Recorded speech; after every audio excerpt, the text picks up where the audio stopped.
A temple without shame, it begins quietly, not with thunder or drums, but with dust, fine red dust, dancing across stone, not the stone of castles or churches, but something else, warmer, smoother, almost alive. You find yourself at the foot of a staircase, a temple staircase, carved not only with symbols, but with bodies. They aren't hidden, they aren't ashamed, they are entwined, limbs coiled around limbs, breasts full, thighs parted. A man enters a woman, and a woman arches in welcome. You've never seen a temple like this before. You pause, you look again, and you realize, this is not decoration, this is theology, made of flesh, Khajuraho, Konark, Bhubaneswar. Lovers locked in sandstone, hundreds of them, performing acts that many modern eyes would label obscene. But here, they are sacred. Here they are scripture. To the architects of these temples, the human body was not a prison of the soul, it was the instrument of awakening, and sex. Sex was not dirty, sex was divine, not just for pleasure, not just for reproduction, but for transcendence. To become one with the cosmic flow, to dissolve the ego, to melt the illusion of separateness between lover, beloved, and God. And yet, it's more complicated than that, because not all sex in these ancient Indian rituals was ecstatic or consensual. Not all rites were beautiful. Some were grotesque, some were cruel, and some were indistinguishable from abuse.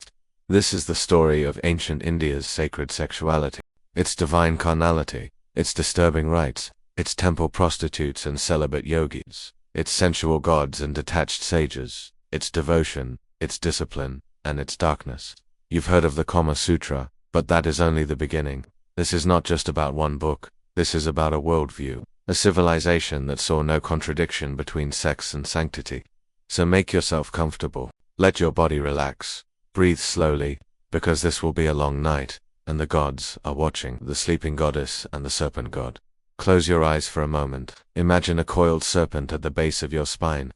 It sleeps quietly, cold, still, waiting. This is Kundalini, the serpent energy of Tantric tradition.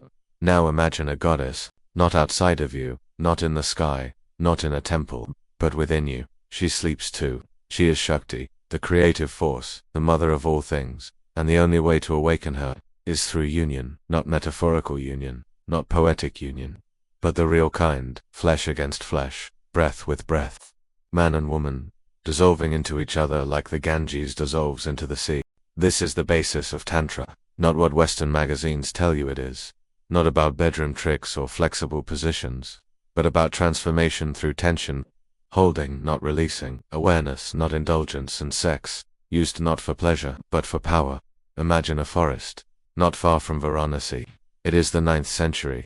The sun is setting, but no torches are lit. A group of initiates sit in a circle. They wear nothing, or sometimes, they wear bones. They sit beside a fire, and in front of each pair, an offering, milk, flowers, rice, blood. They begin to chant. Their teacher guides them into a ritual of sexual union, but it is not frenzied. It is still deliberate. Each thrust is timed to breath. Each breath is timed to mantra. And the goal is not orgasm. The goal is to not orgasm. To hold the serpent energy, to raise it, to push it up the spine like steam in a pipe until it reaches the crown of the head, where it erupts as light, as silence, as oneness. This was not symbolic. This was not play. This was religion. And this was only one school, of many. The Kama Sutra is not a sex book. You've heard of the Kama Sutra, of course, but most people have never read it. Not really. They think it's a book of positions, acrobatic sex, an ancient Indian instruction manual on how to make the bedroom more interesting. But this is a modern illusion. The Kama Sutra, written by Vatsyayana sometime between the 3rd and 5th century CE, is a philosophical treatise, a guidebook to the art of living, a handbook on pleasure, yes, but also on poetry, conversation, perfume, cooking, and status. Kama, after all, is not just lust. It is desire in all its forms. Aesthetic, sensual, emotional, intellectual. The book contains chapters on how to court someone, how to know if your lover is cheating, how to decorate your home, how to play games, how to seduce the wife of a friend, ethically of course. And yes, there are sex positions, but they make up less than 20% of the total text. They are part of a greater vision, where pleasure is neither shamed nor worshipped, but integrated, balanced, harmonized with Dharma, moral order, and Artha, material success. The Kama Sutra is not a book about sex. It is a book about being fully alive. And yet, as with everything, it would soon be taken, twisted, sold, simplified, turned into pornography, or dismissed as filth. But in its original form, it was something else entirely. A mirror, a dance, a subtle instruction in how to be human. In a world where God still walked the earth, temple of 1,000 lovers, let us journey now to Khajuraho, a small town in Madhya Pradesh, in the heart of India. You arrive just before dawn. The air is warm, birds are waking, and in the pink light the temples appear like giant lotus buds, stone petals opening to the sky. And as you approach, you see the truth. The walls are alive. They are covered not with flowers or prayers, but with lovers, hundreds of them. There are men and women in every position imaginable, not cartoonish, not crude, but intricately carved, as if each figure had once breathed. Some ride horses, some are midair, some are in groups. They are not hiding, they are not ashamed, they are triumphant, exultant, as if to say, look upon the body not with disgust, but with reverence. This is not porn, this is philosophy in stone. Scholars debate the purpose of these carvings. Were they instructions, protection from evil spirits, warnings, invitations? No one agrees, but the temples speak for themselves. They say, the path to liberation does not bypass the body, it moves through it. There is a legend that if you walk the full circumference of the temple in silence, and see every position without turning away, you will be granted a glimpse of yourself, not the self of ego, but the self of cosmic memory, a self that remembers when you were both man and woman, both body and God, both seed and star. The Devadasi married to a god, touched by men. Imagine a girl 7 years old, barefoot. She walks beside her mother holding flowers. The village is silent, but the temple drums are calling. She is dressed in silk, gold bangles around her wrists, cold darkening her eyes. She doesn't fully understand what's about to happen, only that she's special, chosen. Today she will marry the god. This is the beginning of her new life. She is now a Devadasi, a servant of the deity, bound to the temple for life. Not as a nun, not as a priestess, but something in between, and something entirely different. To the god, she is wife. To the people, she is performer. To the elite, she is companion. And often to the priests or patrons, she is lover. The system is complex. On paper, the Devadasi was sacred. She could not be married to a man because she was already married to the god. She was trained in dance, music, Sanskrit. She kept temple rituals alive. She embodied divine grace through her movements, her voice, her smile. But over time, something changed. As wealth and politics crept into temples, as kings sought favor from priests, the role of the Devadasi became blurred. She was no longer just a spiritual dancer, she became a concubine of power, a keeper of pleasure. Some were celebrated, adored, educated, others were exploited. Young girls sold by poor families, offered under the illusion of sanctity, but used again and again by those who pretended to worship the god. They wore holy anklets, and bore the weight of generations, both holy and profane, elevated and used and still. In their eyes, in the fluid geometry of their dance, in the sacred precision of every gesture, something deeper remained. A refusal to disappear, a divine fire in the shape of a woman, a living paradox, purity through touch, divinity through desire, salvation through service. The lingam and the yoni stone's secrets. In most cultures, sacred symbols are abstract, a cross, a crescent, a star. But in India, the symbol of creation is explicit, unapologetically so. The lingam, a tall, upright, rounded column, represents the phallus, not just any phallus, but the cosmic one.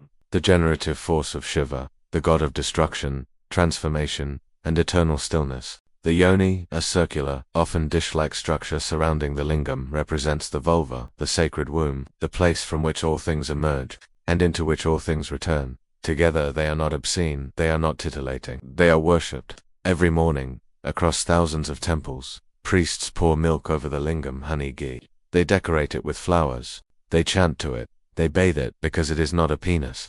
It is potential. It is fire and seed and silence. And the yoni, she is the receiver, the matrix, the earth. You may ask, why such blatant imagery? Why not hide it in metaphor? But to ancient Indians, this wasn't metaphor. It was reality. The lingam and yoni are not dirty. They are not vulgar. They are truth in stone. This was a culture that dared to place the genitals of gods at the center of its altars. Not to shock, not to provoke, but to remind that we are born of union. that we carry the sacred within our skin, and that desire, when aligned with the divine, is not sin, it is sadhana, a spiritual path, ritual intercourse in the graveyard. You may want to sit down for this one, you may want to light a candle, because now we enter the world of the Agori. They do not live in cities, they sleep beside cremation grounds, they eat from human skulls, they smear their bodies in ash from the dead, and they believe that nothing is impure. Meat, alcohol, sex, death, everything is part of Shiva, and nothing is outside of him. For the Agori initiate, breaking taboos is not sin, it is liberation. Every boundary destroyed is one less wall between the self and the divine. And yes, among their rituals are acts of sexual union, sometimes in the graveyard on the ashes of the dead. The woman is seen as Shakti, the divine feminine, pure energy. The man is Shiva, consciousness itself. When they come together, it is not about pleasure, it is not even about love, it is about annihilation of duality, of the idea that this is sacred, that is dirty, this is allowed, that is not. To an outsider, it is madness, perverse, blasphemous, but to the Agori it is truth, stripped bare, it is life, holding hands with death, and the body is merely the bridge. Erotic architecture, temples that breathe desire. Let us return to stone, to the ancient heart of India's architecture, but this is not the stone of fortresses or palaces, this is living stone, chiseled into pleasure, pulsing with paradox. You arrive at Khajuraho, a forest of temples hidden for centuries, each one wrapped in carvings, thousands of figures, warriors, dancers, musicians, and lovers, always lovers. They're not hidden, they are everywhere. At the temple's entrance, its pillars, its upper walls, men and women locked in embrace, 2 men, 3 women, a man with a horse. Yes, even that. The first time you see it, your mind hesitates. Why is this here? Why is a sacred temple covered in erotica? But this is the essence of Indian mysticism. The sacred is never separate from the sensual, and art is never afraid to look desire in the eye. These temples were not built to shame, they were built to reflect all of human experience, from war to worship, from hunger to lust. The outer walls were filled with sensual carvings, because the inner sanctum was pure. You had to pass through the world of desire before entering the heart of silence. They say the carvings were a mirror, a lesson, a reminder. Look at your cravings, look at your attachments. Before you can be free of them, you must face them, without blinking. And so the stone moaned.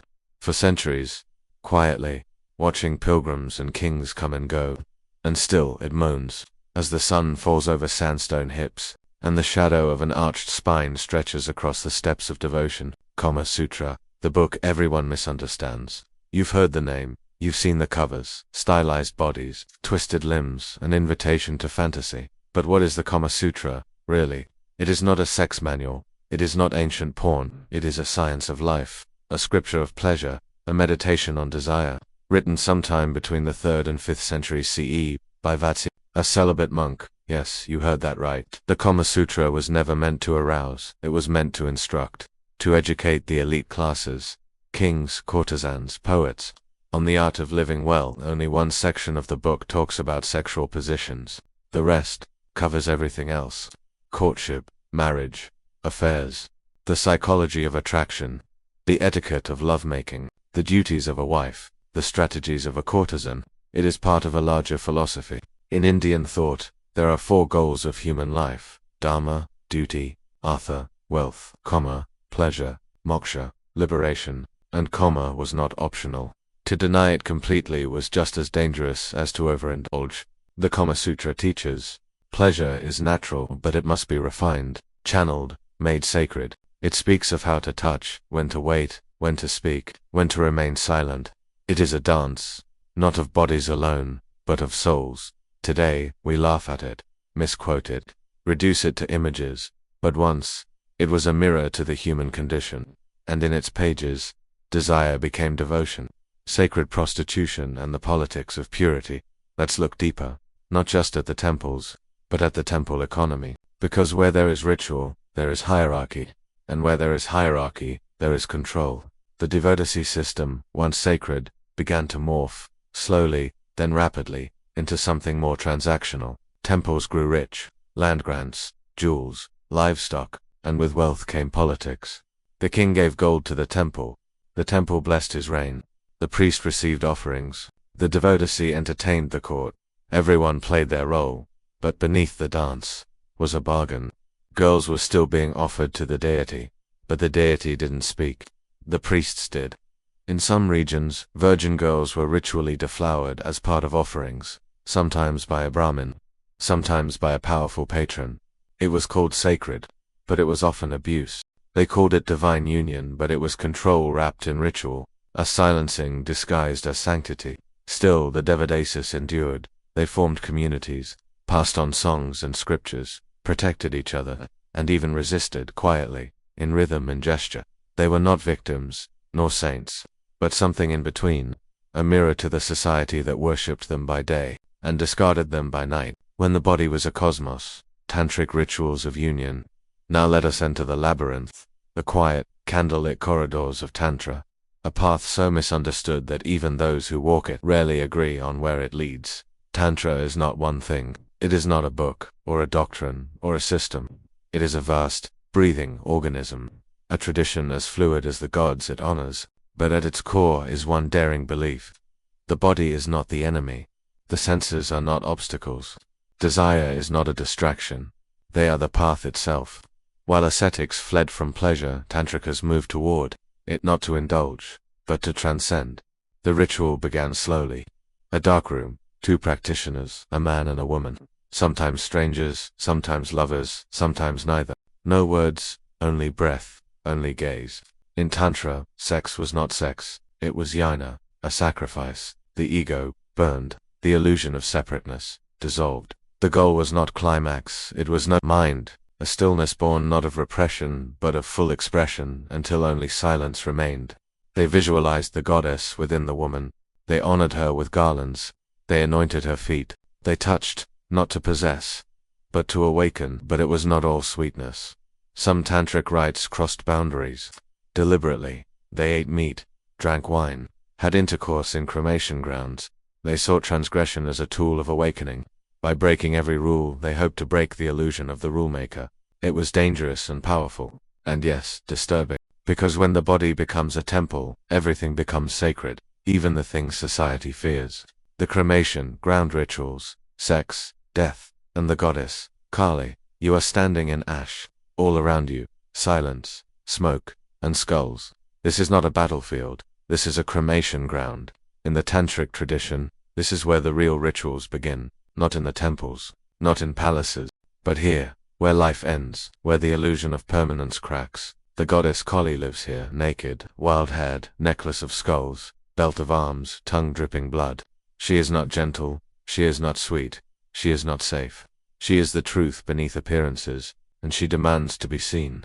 The initiate would come at night, with his consort, the Shakti, not his wife, not his lover, a partner chosen for the rite. Together they would chant, burn incense, drink wine from a human skull. In some cases, they would lie together, naked, on the ashes.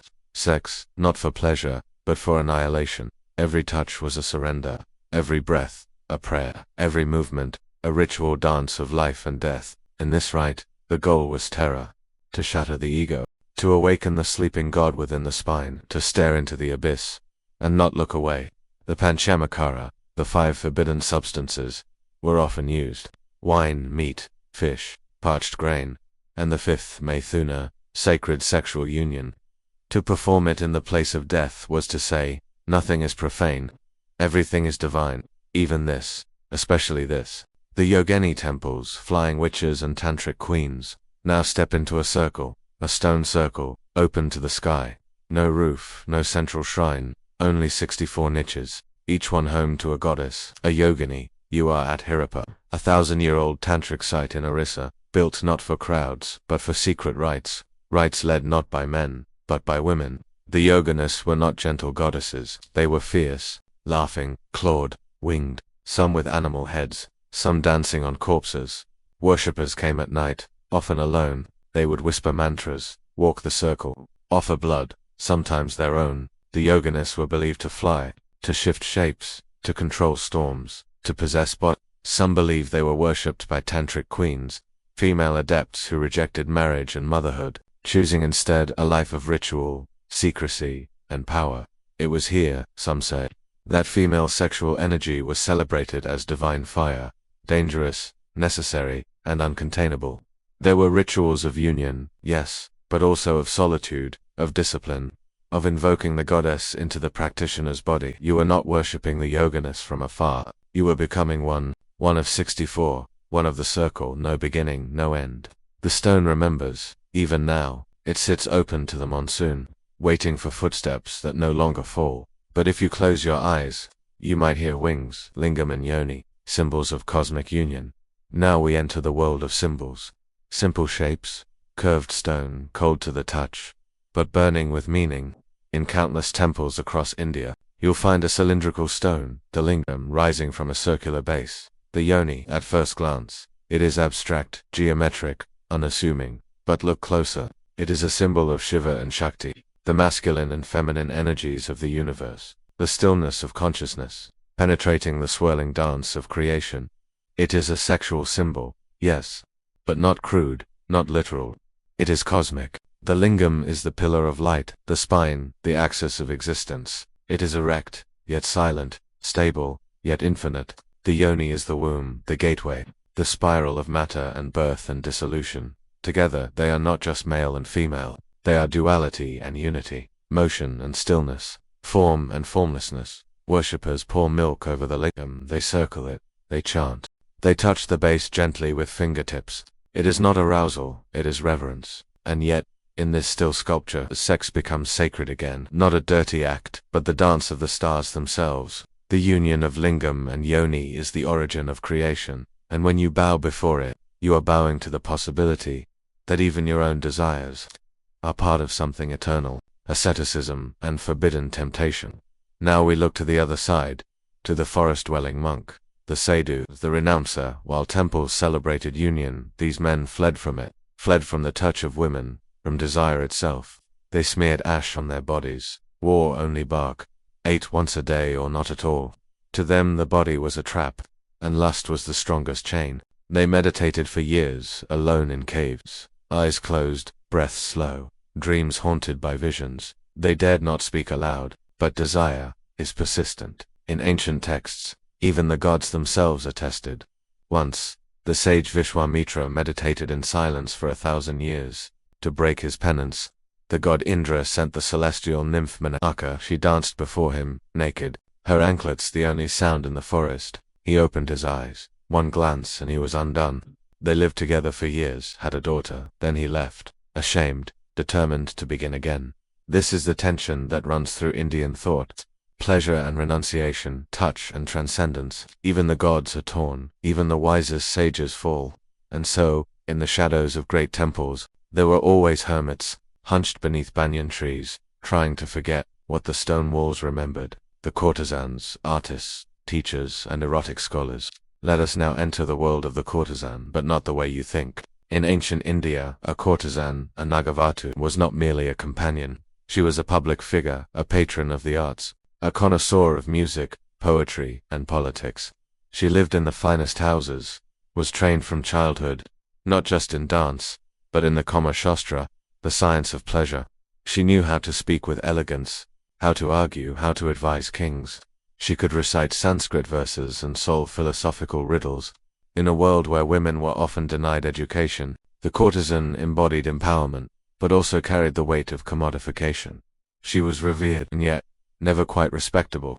The most famous courtesan in Indian legend is Amrapali, so beautiful that when she walked, even monks trembled. Kings fought for her favor, but she rejected them all. Eventually, she renounced her wealth, became a follower of the Buddha, and died in silence. The courtesan lived a paradox. She had influence, but no inheritance, fame, but not family. She taught princes the art of love. She shaped fashion. She wrote poems that are lost to time, and though she walked among jewels, her shadow always lingered. Outside the temple gates, temple dancers and sacred offerings, the Devadasi tradition. It is early morning. The air is thick with incense. Drums echo softly against the temple walls. And at the threshold of the inner sanctum stands a girl, barefoot, adorned with garlands and gold, awaiting the call of the divine. She is a Devadasi, a servant of the god. But what did this service mean? At its origin, the Devadasi system was noble. Girls were not married to men, they were married to the deity, literally, with rituals, contracts, and celebration. Once initiated, They belonged not to a husband, but to the temple. They were trained in music, dance, poetry, the arts of sensuality, but also spirituality. They danced not for pleasure, but as prayer in motion. The gods were imagined as lovers, and the dancer became both bride and medium, a body offered not to man, but to the cosmos. But with time, things changed. Temple wealth dwindled. Royal patronage faded. Priests began to treat the Devadasis not as artists, but as property. By the medieval period, many Devadasis were expected to serve patrons sexually, not in the name of the god, but in quiet exchange for coin. What was once sacred became suspect. The dancer became a shadow. By the time the British arrived, the Devadasi was labeled a prostitute, stripped of her status, and cast out of the very temples she once illuminated. But if you listen closely, beneath the chant of mantras and the hush of ancient halls, you may still hear her ankle bells: forbidden touch, caste, desire, and untouchability. Now we descend into a darker layer. Desire was not equal. Love did not cross caste lines, not without consequence. In ancient India, caste governed not just work, but intimacy: who you could love, who you could marry, who you could even touch. To break those boundaries was to invite exile, or death. A Brahmin woman sleeping with a Shudra man was not scandal, it was pollution. The Manusmriti, an ancient legal code, lays out horrifying punishments: cutting off tongues, pouring molten lead into ears for hearing sacred texts, public humiliation for polluting touch. Desire was controlled by hierarchy. But life, of course, is messier than law. Stories abound of forbidden love, of queens eloping with stable boys, of wandering sages seduced by tribal women, of untouchables worshipping goddesses who answered back. Even the gods sometimes violated caste rules. The love story of Krishna and Radha, so central to Indian poetry, crosses lines of class, age, and status. Their love is secret, illicit, yet eternal, because desire, like water, always finds a way. Still, for millions, sexuality was shaped not by choice, but by birth. The body was not just a temple, it was a cage. And even in love, freedom was never guaranteed. Erotic poetry as scripture, the songs of bhakti saints. And now we turn to song. 2 verses whispered in the dark, not by lovers but by saints. The bhakti movement, a spiritual revolution that swept across India, was filled with poets who loved God. As a lover, they wrote verses of longing, of separation, of ache and surrender. Take Mirabai, the Rajput princess who abandoned her palace to roam barefoot in search of Krishna. Her songs speak of desire, but not for a mortal man. I have found love, and that love has stolen my sleep. My bed is empty, my body burns. To modern ears, it sounds erotic. And it is, but not in the way you think. The Bhakti saints saw the divine as the beloved, not distant, not judgmental, but deeply, achingly close. The body became a field of yearning, and poetry, a bridge between the flesh and the formless. Even male poets took on the voice of the feminine, imagining themselves as brides, yearning for union with God. This was not metaphor, it was method. By feeling love so deeply, so physically, they hoped to dissolve the self entirely. Eroticism, in this context, was not indulgence, it was bhava, sacred emotion, a tool of transformation. And so, long before modern psychology, Indian saints were writing erotica as scripture. Their words still echo, not just in temples, but in the hearts of those who know that the deepest love is the one that leaves you trembling. The Kama Sutra, not a sex manual. Let's be clear, the Kama Sutra is not what you think it is. It's not just about positions. It's not a pictorial sex guide tucked away in a dusty drawer. And it certainly wasn't written as pornography. It was, in fact, a handbook for life, written sometime between the 3rd and 5th century CE by a scholar named Vatsya. The Kama Sutra was part of a trilogy of goals: Dharma, duty; Artha, wealth; and Kama, pleasure. It's that third goal, Kama, that was often the most misunderstood.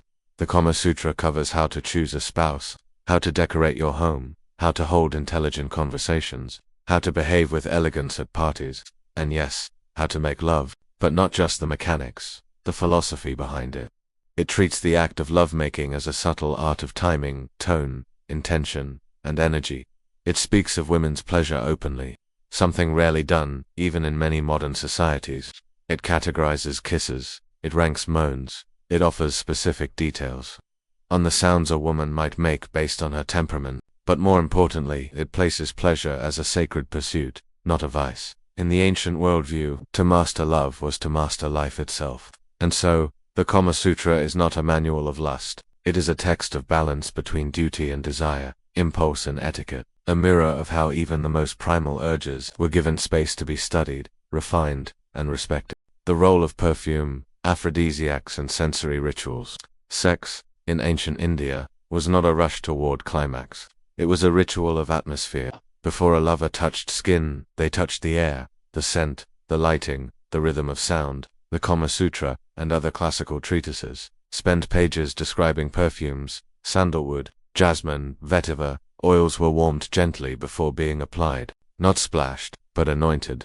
Scent was seen as prelude, a way to stir the invisible senses, to prepare the body like a temple, for a sacred encounter. There were aphrodisiacs too. Spiced milk, betel leaves, asafoetida dissolved in honey. There were even elaborate love recipes, meant to prolong arousal, to deepen emotion, to awaken subtle energies within.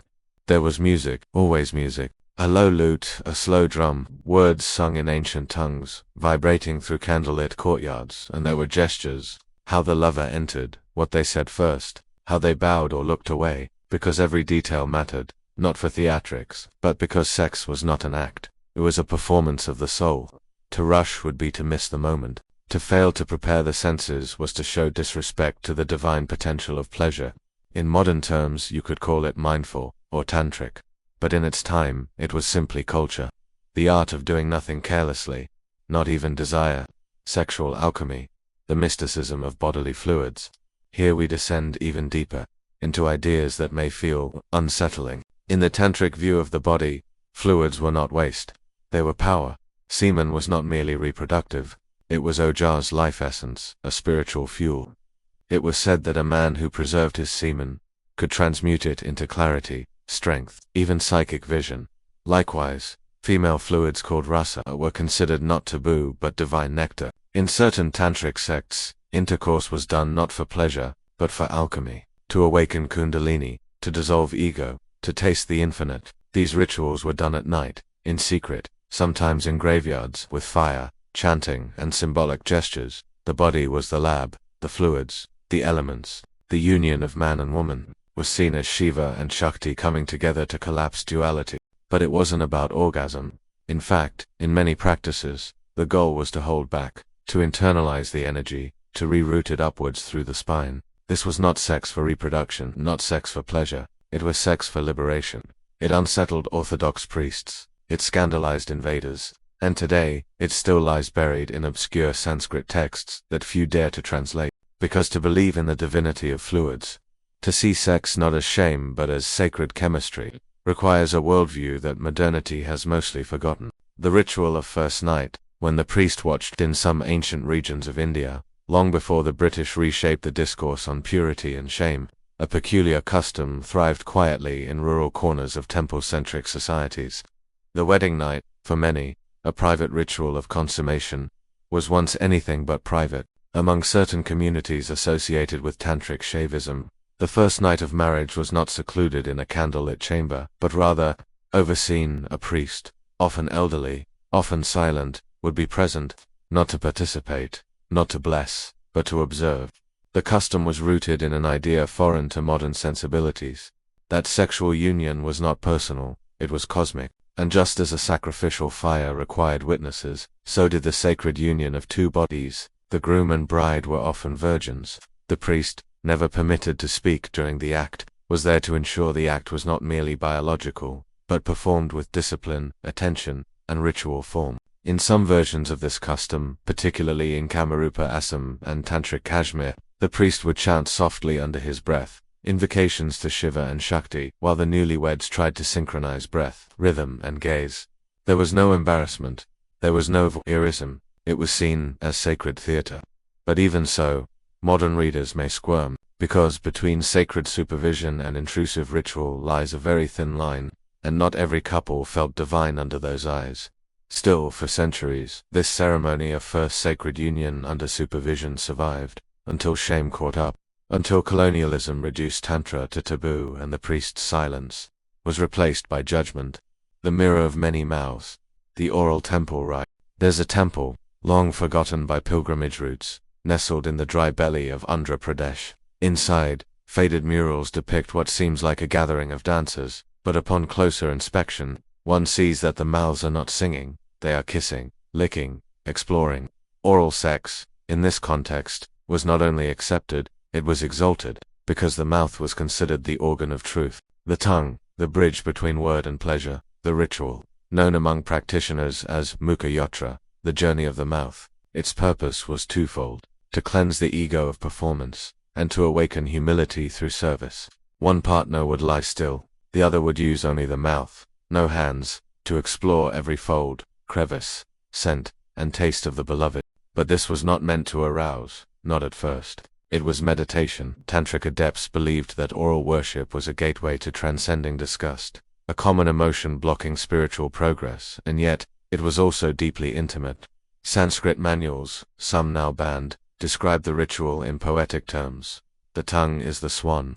The lotus opens not by force, but by breath and patience. Participants would then look into a polished bronze mirror, placed beside them, not to admire but to witness ego reacting, embarrassment, arousal, distraction, shame. By watching themselves in the act, they were meant to dissolve false identities, becoming not man or woman, but seeker and source. Of course, this was not widespread. It was esoteric, hidden, coded, and in the end, swallowed by silence. But for those who practiced it, the mouth became a sacred tool, not of speech, but of surrender, the temple of the third gender. We now travel to the outskirts of Madurai, where an ancient shrine once honored Eravan, a warrior of the Mahabharata and deity of the Hydra. Every year, for centuries, thousands of third-gender devotees would gather at night under the gaze of the moon. They came not to watch, but to marry. Yes, to marry the god, the ritual. Each Hydra would undergo a ceremonial wedding to a raven, donning red saris, bangles, and garlands. They would laugh, they would cry, they would offer themselves in union.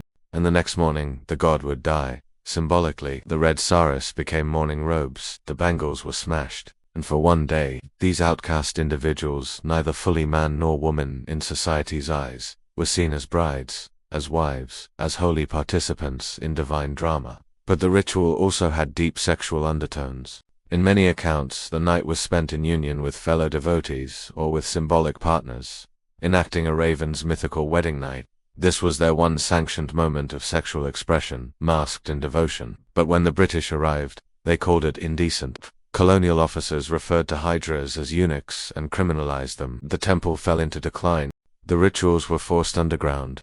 And yet, even today, once a year, the Eravan festival continues in Kuvagam, a haunting echo of what once was sacred, a night where those rejected by the world are embraced by the divine.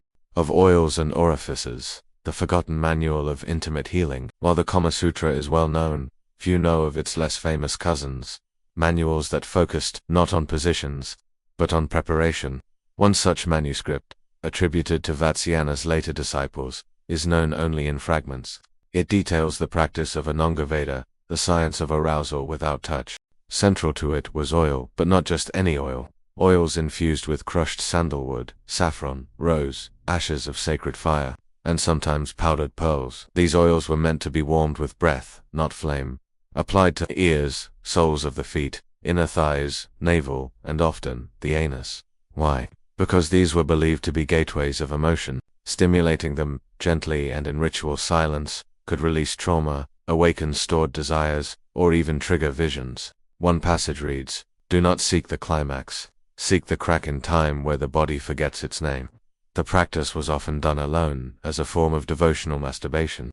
But among advanced initiates, it became a partnered ritual, a dance of scent, heat, and stillness. British translators refused to publish these texts. They were called obscene and filthy. But in truth, they were careful maps of bodily reverence, a forgotten manual of healing through flesh. When gods were fed semen, the cult of lingam consecration, in the dim sanctums of early Shiva temples, there was once a rite that few modern scholars are willing to discuss openly. A rite so intimate, so corporeal, that it was rarely written down, only whispered. It involved the lingam, the sacred symbol of Lord Shiva. While modern devotees offer water, milk, and flowers, some ancient sects offered something else: semen, specifically, ritually preserved semen, gathered during extended tantric practice, then poured over the lingam as an offering. The act was not masturbatory, it was devotional, carried out only after days of celibacy, chanting, and fasting.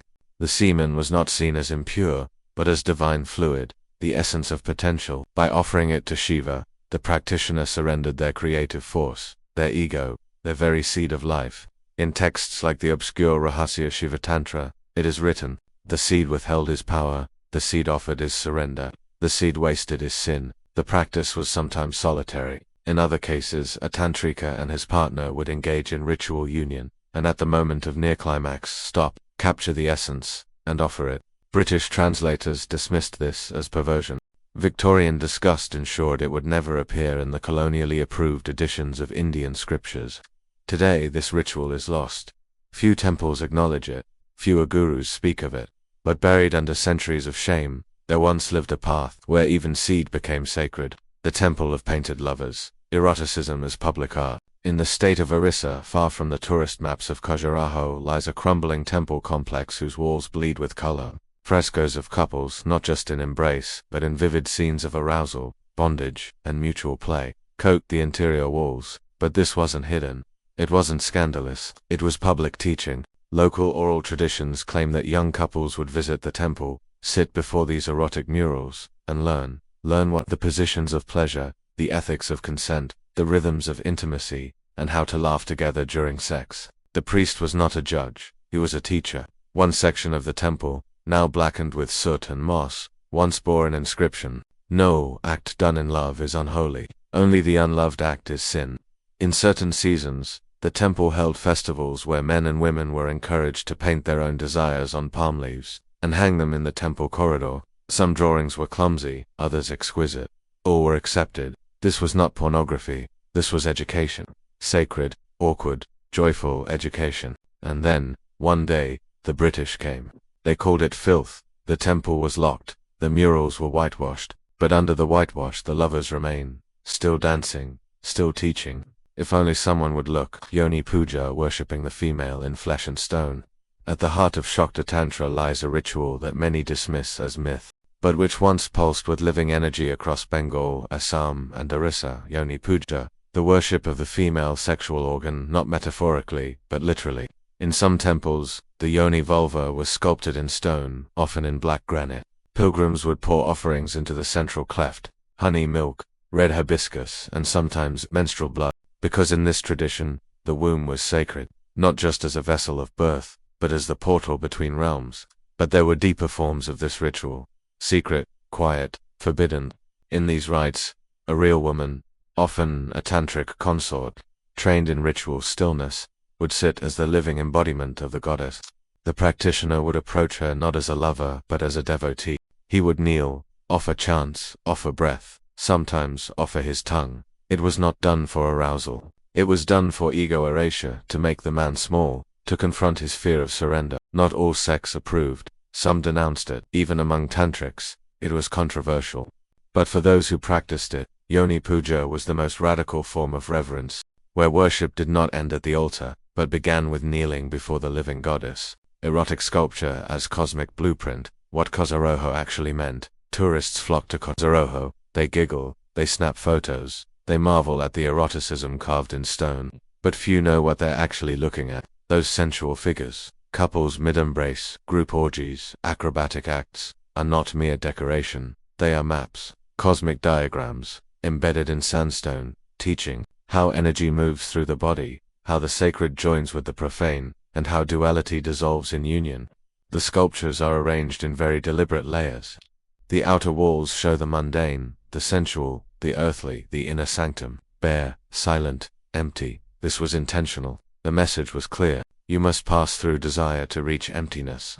Only by confronting the carnal can you transcend it. Some scholars even believe that the positions carved are not just for visual titillation but align with chakra activations, pranic flows, and tantric breathwork. Each figure is a posture of meditation, not mindless pleasure, but embodied focus. Inscriptions found nearby suggest that monks were trained to meditate upon these sculptures, not to suppress desire but to watch it rise, peak, and dissolve. Today, Khajuraho is frozen in time, a UNESCO site, a relic, but once, it was a living manual not of shame but of the sacred beauty of union. the night of the 64 embraces. A forgotten festival of Kama. Once every few years, according to obscure calendars kept only by certain Tantric sects in central India, there occurred a night known as the Chaturashti-milan, literally, the night of the 64 embraces. This was no ordinary festival. It did not take place in cities or temples, but in hidden forest clearings, deep within mango groves or near still lakes. Only initiates were allowed, not kings, not priests, only those who had studied the Kama Sutra and passed its inner trials. On this night, couples would gather. Some were long lovers, some had never met before. Each hour was dedicated to one of the 64 arts of Kama, from dance, song, and scenting the body, to biting role-play and shadow painting. But here was the secret. No one was allowed to climax. That was the rule. Pleasure could rise, desire could flow. But the moment it reached its peak, the couple would stop, pause, bow to each other, and move on to the next art. The point was not to gratify, it was to discipline desire, to sharpen it, shape it, sanctify it. By dawn the entire group would sit in stillness, breathing together, faces glowing not with exhaustion but radiant restraint. The final act, a group meditation on longing itself, without touch, without sound, only memory. It was said that those who mastered the 64 embraces without ever releasing their seed became masters of time. Whether that's true, we'll never know. But somewhere in those moonlit groves, desire became prayer, and prayer was not always silent. The forest consorts, female ascetics, who taught through touch. Much is written about male sages, the rishis, the wandering Brahmins, the forest-dwelling hermits who renounced the world, but hidden in the margins of older tantric texts, one finds passing references to Vanadevas, forest goddesses, but these were not spirits, they were real women, female ascetics who lived outside cities, refusing marriage, wealth, and even temple association. They lived in small huts, often in pairs, and they practiced what came to be called touch initiation, a strange and sacred rite. Young male initiates, sometimes castaways, or rejected brahmacharis, would be sent to the Vanad, not to take them as lovers, but to be untrained from everything they had been taught about sex, shame, and women. The woman would touch them, not sexually, not at first, but with ritual softness, with rhythm, with deep breath. They were told to observe, not act, not conquer, only receive. Some sessions lasted hours, some days. The initiate would cry, hallucinate, speak in tongues. Only once the ego was broken would the Vanadevi say the words, now, see her as the goddess. In some cases the ritual would end with full union, in others with a simple touch of the heart. No payment was taken, no name exchanged. And once the ritual was done, the Vanadevi would vanish into the forest again. Untethered, untouched. They were not wives, not prostitutes, not saints. They were mirrors, and too many. They were the first women ever seen without fear. The ashes of desire, cremation, ground, sex rites. There was perhaps no more feared tantric ritual in ancient India than the one performed in the Shmashana, the cremation ground, in the dead of night, when the fires had cooled, but the bones still steamed. Certain Agori sects practiced a rite that defied every rule of caste, conduct, and comfort. Sex among ashes, not for pleasure, not for perversion, but as a radical confrontation with impermanence. The man and woman, both initiates, would sit naked amid the pyres. They would chant, smear ash over their bodies, and meditate on the decomposing flesh all around them. Then, without arousal, they would enter union, slow, still, silent. The idea was not to be turned on, but to become empty, to recognize the futility of desire, even in its act. Some chanted the Mahamrityunjaya mantra, others drank from human skulls. The woman was often older, a yogini, guiding the man not into pleasure but into ego death. In this sacred horror, there was no fantasy, only breath, and the awareness that the same fire which once consumed the body would one day consume yours. It was said that those who completed the rite without fear became fearless for life, but few did, and fewer ever spoke of it again. Secret symbols. When jewelry spoke of forbidden acts, in medieval Tamil Nadu and Bengal, there circulated a secret language of ornaments. Jewelry that looked ordinary, but carried encoded meanings. This was especially true among temple dancers, tantrikas, and courtesans trained in esoteric arts. A single anklet could say, I know the position of the scorpion, and I've practiced it. A gold nose ring in the shape of a conch might signal, I follow the left-hand path. I've tasted the 5 forbidden things. A waist chain with 7 bells. It meant the wearer had mastered 7 chakras through tantric sex. and could guide others. This was not decoration, it was invitation. Of course, outsiders had no idea. To the untrained eye, it was just jewelry. But among initiates, these signs were a kind of coded intimacy, like the handkerchief code of the queer underground, or the tattoos of secret societies.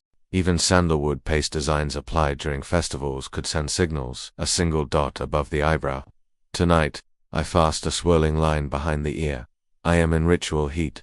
Colonial records mention confused British officers attempting to seduce women wearing these signs only to be rebuked or laughed at because they didn't speak the language. They saw sex, they missed the sacred game beneath it, and now, centuries later, most of these signs are gone. The meanings forgotten, the messages unsent. But once, the body itself was a letter, and the jewelry, its alphabet.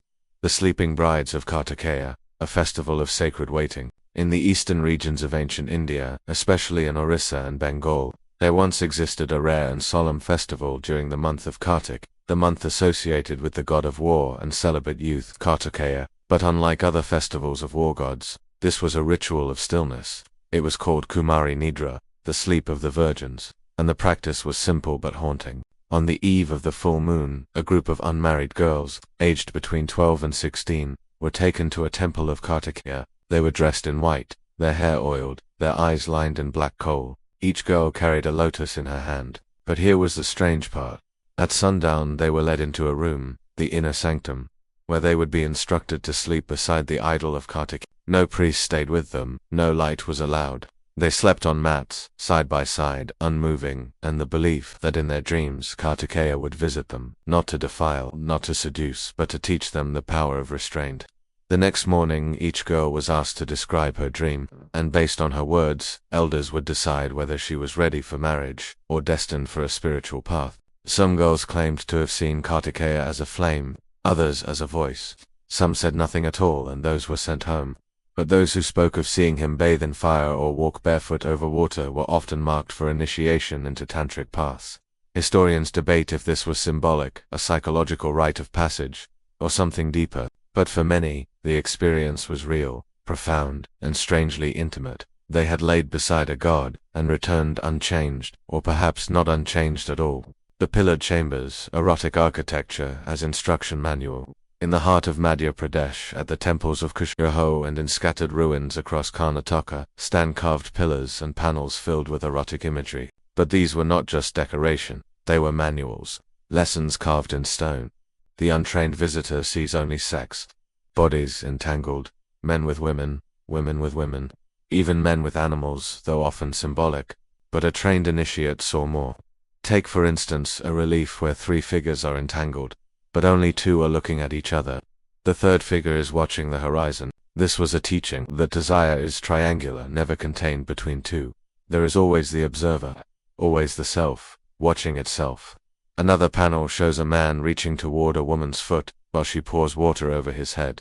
This was not submission, it was ritual inversion, a concept in which masculine and feminine roles were intentionally reversed to achieve spiritual dissolution. Students of Kama Sutra would be brought to these temples not to worship, but to study. Each carving was an encrypted metaphor. A woman holding a mirror, know thyself before you know another. A man playing a flute while blindfolded, pleasure without sight. A test of awareness, a couple mid-embrace under a tree with falling leaves. Even in desire, decay exists. British colonists saw pornography, Victorian archaeologists saw depravity, but Indian tantrikas saw scripture, in stone. Because not all holy books are written in ink, some are carved in granite, and read only with open eyes. The temples that breathed erotic dance as devotion. In the deep southern state of Tamilakam, certain temples were said to breathe. That was the phrase. They breathed not with lungs, but with movement. And that movement came from the Devadasis, women dedicated to temple service through sacred erotic dance. Modern misreadings often flatten them into sexual slaves or glorified concubines. But, in earlier times, the role of the Devadasi was far more complex and disturbing in its contradictions. She was a virgin, yet sexually trained, untouchable by common men, yet offered to the deity in rites of pleasure, educated, but forbidden to marry. Her dances were not for entertainment, they were acts of transformation. Each gesture, a turned ankle, a lifted wrist, a glance over the shoulder, held coded meanings. Desire was expressed not as seduction, but as offering. The gods were not worshipped with flowers alone. They were aroused, and in their arousal, they granted blessings. In one rare rite, the Devadasi would perform the Vishama Alingana, the unequal embrace, in which she danced half-nude, while chanting Sanskrit verses that described the union of Shiva and Shakti during cosmic dissolution. By climaxing through motion, not touch, she entered trance. Some collapsed, some wept, some were said to levitate. The temple priests would then enter, not to judge or shame, but to complete the rite with mantras. The gods had been satisfied, the world restored. Today, most Devadasis are gone, their lineage broken, their names lost. But in temple stones, their movements remain. If you listen closely, you might still hear the breath. Forbidden books, the lost texts that even Tantrikas hid. Not all knowledge was meant for every eye, and within the Tantric tradition of India, there once existed forbidden texts, books so strange, so potent, so morally inverted, that even advanced practitioners were warned not to read them without supervision. These were the Vamakara Granthas left-hand books. Most are lost now, burned, buried, or hidden within monasteries under lock and vow, but references remain. One such book, known only by name Rati Muktavali, was said to contain sexual rites using illusions, where participants hallucinated divine forms while engaging in group ritual. Another, the Kama Sutra, describes sexual mimicry of the gods, where male-female pairs enacted the myths of Shiva Parvati in full physical union, not as theatre, but as invocation. And then there was the Yoni Samhita, a book written in ritual form, describing forbidden vaginal rites involving herbs, chants, and the invocation of serpent spirits. These texts often required the reader to pass 3 tests: complete abstinence for 108 days, study under a living teacher, witness of a ritual without blinking. Those who failed were said to go mad, not metaphorically, but truly. Some screamed for days, others ran into the jungle. The knowledge was real, but so was the risk. And today, these books remain in whispers. Their pages gone, their ink forgotten, but somewhere, perhaps in a locked box in a remote monastery, they still exist, waiting for the wrong reader. The ritual of the mirror brides, marriage without a groom. Among certain royal families of medieval Rajasthan, especially within the Rajput clans, there existed a curious and haunting ceremony, one that blurred the line between power, virginity, and illusion. It was known as Darpan Viva, the wedding of the mirror. And yes, it was exactly as it sounds. A girl, often no older than 12, was dressed in full bridal attire. She was anointed with turmeric, draped in crimson, and adorned with gold. But instead of being led to a groom, she was taken to a darkened chamber. In the center was a mirror, a tall one, polished, sacred. The priest chanted mantras. The girl bowed, and then she placed a garland around the mirror's neck. It was her own reflection she married. Why? There were multiple reasons, layered like the folds of her sari. In some cases, the ritual was used to protect inheritance. By declaring a girl already married, her family avoided political unions or forced marriages. In other cases, it was believed that marrying a reflection warded off evil omens, especially if a girl was born under an unlucky star or during an eclipse. But the strangest explanation was this. The Rajput elite believed that certain girls were too sacred for mortal husbands, that their destinies were cosmic. So instead of a man, they were wed to their own image, a gesture of self-possession and eternal virginity. After the rite, the girl resumed normal life. She might later marry a man or not, but the mirror remained. Sometimes it was stored in a locked box, other times it was smashed, the union sealed forever. In her eyes, she had already wed herself, and perhaps that was enough. Lingam in the cave, the solitary rite of the ascetic lover. In the distant Himalayan regions, near Amarnath and remote shrines, there exists a lesser-known path of Tantra, one that requires no partner, no temple, no chant, only a cave, a fire, and the lingam, the stone representation of Shiva's generative power. This was the Akantavrata, the solitary vow, practiced by wandering ascetics, mostly male, sometimes female. This ritual was a form of celibate transcendence through erotic imagination. The sadhu would enter a cave and fast for 3 days. No food, no speech, only meditation on Shiva's union with Shakti. On the 4th night, at midnight, he would sit naked before the lingam. He would then chant secret bija mantras, seed syllables that awakened the inner fire, known as kundalini. As the chants deepened, the practitioner would enter a trance-like state, visualizing, with increasing vividness, the union of god and goddess inside his own body. Some claimed to feel actual warmth rise from the base of their spine. Others reported visions of light or hearing drums in their chest. The point was not arousal, but transformation of arousal into awakening. In rare cases, the sadhu would pour water over the lingam while whispering his own name. This was called Atmalinga Bhakti, devotion to the self as divine. It was a marriage of opposites, a quiet explosion, a fire in the cave that left no ash. Today, few practice it, but deep in Himalayan stone, you might still find candle stubs and echoes of breathless names. The temple of 64 Yoginis, circle of the erotic goddesses, near the modern town of Bedagat, in the central Indian state of Madhya Pradesh. There lies the ruins of a strange and circular temple. It is roofless, silent, and filled with 64 stone niches. Each niche holds a goddess, a yogini, nude, wild, powerful. Some ride animals, others stand atop skulls, a few smile, most do not.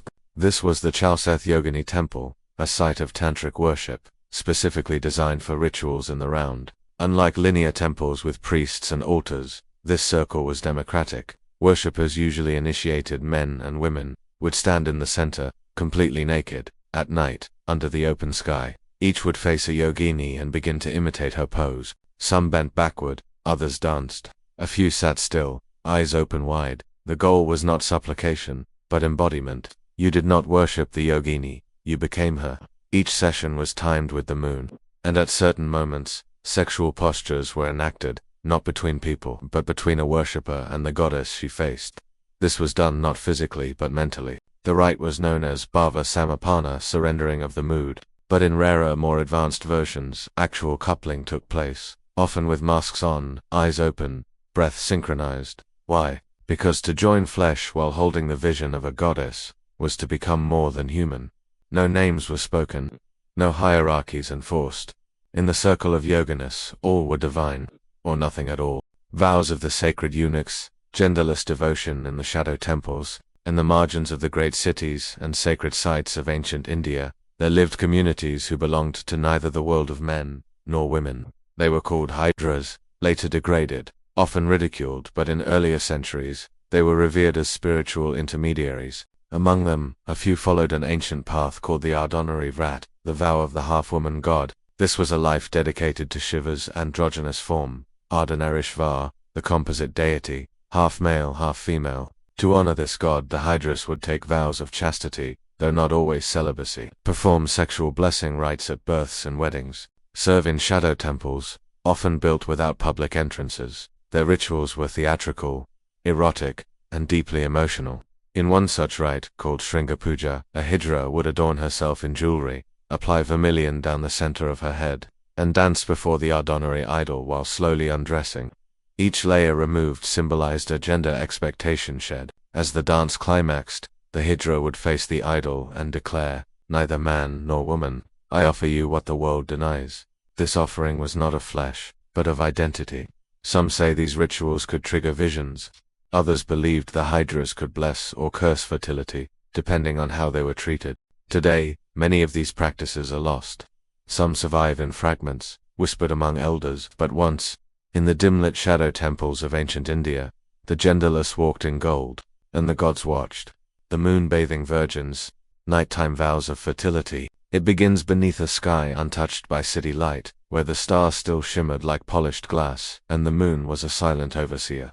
In parts of southern India, especially among agrarian and temple-bound communities, the full moon of Chaitra or Kartika months marked not just a celestial event, but a ritual of delicate promise. Girls, prepubescent, often no older than 10, were led to open courtyards or sacred gardens, draped in thin white cotton. Not the decorative saris of womanhood, but unadorned cloth symbolizing both purity and availability to the gods, not to men. The moon, in Vedic tradition, is Chandra, a masculine deity of cool passion, renewal, and emotional tides. And on such nights, young girls would bathe in water laced with jasmine, turmeric, and silver coins, then lie on stone platforms, eyes closed, stomachs exposed to the night sky. It was said that the moon's gaze could enter a girl's womb if she lay perfectly still, breathing rhythmically, whispering a prayer taught only by elder women. No priest officiated. No men were allowed. These were the ceremonies of future mothers, and the gods who listened. In some regions, this was believed to prepare a girl's body to one day carry a son. In others, it was a fertility promise for the village, as though each child became a vessel of communal hope. Offerings of ghee, bananas, and white lotuses would be placed at the girl's feet, and occasionally, a drop of cow's milk was touched to her lips, not for nutrition, but to remind her that one day, she too would nourish another. To modernize, the practice is haunting. Children engaged in rituals about childbirth and sexual readiness. But within its original context, it was not seen as sexual at all, at least not in the Western sense. It was spiritual, symbolic, and deeply rooted in the agricultural rhythms of the land. Still, the image lingers, a child under moonlight, whispering secrets to a god who never blinks. The weeping idol of Mithila. Erotic offerings that bled. Mithila, the ancient kingdom of Sita, wife of Rama, was a land of poets and paradoxes. In this eastern region, straddling the edge of modern-day Nepal, oral traditions whisper of a peculiar idol, one that wept, one that bled. The deity was not named in the oldest stories, only described, a faceless figure carved from black stone, hunched and genderless, resting within a grove believed to be the final meditation place of a wandering yogi. Locals called it Raktama, or Mother of Blood. She was neither worshipped nor feared in the usual way. Instead, she was approached when shame became unbearable. Women, especially those labeled impure, barren, or sexually broken, were taken to her under secrecy. They brought no flowers, only drops of their menstrual blood, sometimes collected on white cloth. They would smear it on the idol's lap, not with fingers, but with their foreheads. It was a ritual of apology, of confession, of surrender. And it was said that if a woman's shame was genuine, if she truly hated herself enough, the idol would weep. A clear liquid would trickle from the stone's lower edge. Priests claimed it was dew, locals claimed it was tears, and the woman would be allowed to marry again. Anthropologists have dismissed this story as metaphor, possibly a retelling of ancient menstrual taboos, but folklore is rarely so simple. Some versions claim that the idol once belonged to a Tantric temple destroyed during Mughal raids, and the bleeding was not symbolic but a ritual act involving hidden mechanisms and goat blood. Others insist it was divine. Either way, Raktama remains unrecorded in official texts, but in the fields of Mithila, old women still speak of her, of the stone that forgave what temples could not. The midnight trials of the Devadasi replacements. When a temple dancer aged, she was not simply replaced. She was evaluated, compared, whispered about behind sandstone pillars, because her successor was not chosen based on talent alone but on receptivity. This was especially true in Karnataka and parts of Tamil Nadu, where the Devadasi tradition lingered longest. The replacement trial was not a public event. It happened at midnight, under oil lamps, with only 3 women present, the current Devadasi, the temple's female priestess, and the girl being considered. The girl, often around 12, was asked to sit in silence for hours while incense coaled around her. She was not allowed to speak, only to listen. Songs of longing would be sung around her, some about love, others about abandonment, and a few rarely but memorably about ecstasy, bodily ecstasy, divine ecstasy. The two were never separated. Then came the test. She was asked to hold a heated coin between her fingers, not for pain, but to see if she flinched. Then, sandalwood oil would be poured along her spine, and the elder Devadasi would place a single marigold in the girl's mouth. If she bit it, she was rejected. If she let it wilt, she was accepted. No one wrote these rules down. They were passed from body to body like breath, or sin, or heritage. And if the girl passed, she was given new anklets by dawn. She would dance before the god by week's end.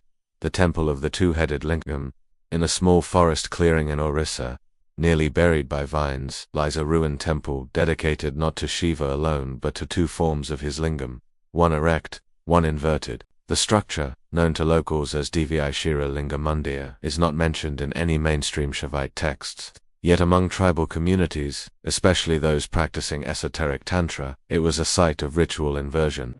The upright lingam, the symbol of creative masculine energy, was worshipped with offerings of turmeric, milk, and honey. It represented generative power, dominance, control, but the inverted lingam carved downward into the stone was worshipped with whispers. Here women would kneel and chant invocations of surrender. Devotees said this form drew in male energy, reversed it, and allowed female power to eclipse it, if only for a moment. Couples who believed their dynamic was imbalanced would visit the temple together, each praying to opposite poles of the same god. In some interpretations, this temple represented duality, the necessity of submission and dominance, and the dominance that arises through surrender. In others, it was a sexual rite. Legend says that those who meditated long enough here could see the original lingam, neither male nor female, but flickering between both. The temple is now abandoned, but locals avoid it at night, not out of fear, but because they say the air there makes people dream strange dreams, always involving touch, but never knowing who touched whom. The Whispering Wall ritual. When stones recorded desire, in the quiet corners of Kerala near riverbanks where temples now crumble into moss, some Brahmin families still remember the ritual of the Shabdapatha, the whispering stone. These were not grand shrines, just slabs of stone, carefully smoothed, placed into shaded alcoves of smaller village temples.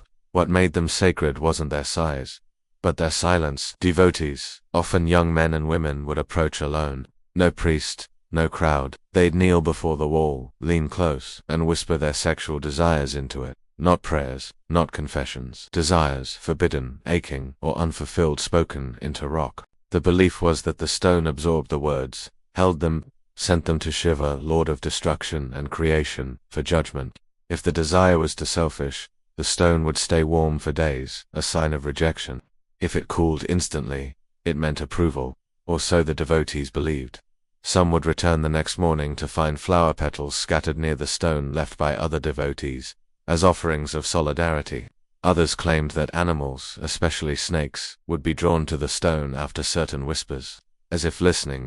A temple chronicler once recorded a whisper left behind in ink: "Let me desire her without guilt, let me forget her without pain." By the 1800s, British colonial officials deemed the ritual obscene, and ordered many such stones removed or repurposed as building material. Some were turned into floor tiles in colonial clubs, but in some abandoned groves, if you listen closely, you might still hear breath against stone. The river wedding, when girls were wed to the water. Across Assam and parts of Bengal, a quiet tragedy was played out in ritual every few years. The marriage of a girl to a river. She was not a deity, she was not a symbol, she was unwanted. Girls born under certain astrological alignments, Manglik or cursed by Rahu-Ketu positions, were considered inauspicious. Marriage to a man, it was said, would bring him ruin, death even. But there was a loophole. If she was married first to a river, a living, flowing soul, the curse would be absorbed. The ritual was simple, but haunting. The girl, often as young as 6 or 7, was dressed in full bridal attire. Gold bangles, vermilion. A ritual fire was lit beside the riverbank, and a clay idol of Vishnu or Shiva was placed as the male witness. Then, the girl's hand was dipped in the river. A priest chanted the wedding mantras, and the river became her first husband. Sometimes, the river carried away her offerings. Sometimes, it rose during the vows. Once wed, she was now technically a widow, at least in astrological terms, and this made her safe for human marriage later in life. Few of these girls remembered the ritual, but some did. One woman recalled her mother whispering, "Be gentle to him. He is your first." She had been married to the Brahmaputra at age 8. Was it just a workaround, perhaps? But to those who lived it, it was real. They had a husband. His name was the river, the sacred thirst of Madura, the breast milk ceremony of the snake goddess. In a small Tantric sect near Madura, a curious and disturbing ceremony existed for centuries, PLPBII, or milk worship. At its core was the belief that divine memory passed not through blood, but through milk. Devotees worshipped Nagakonika, the serpent maiden, a goddess said to have died during childbirth, and whose soul remained trapped in an endless cycle of longing.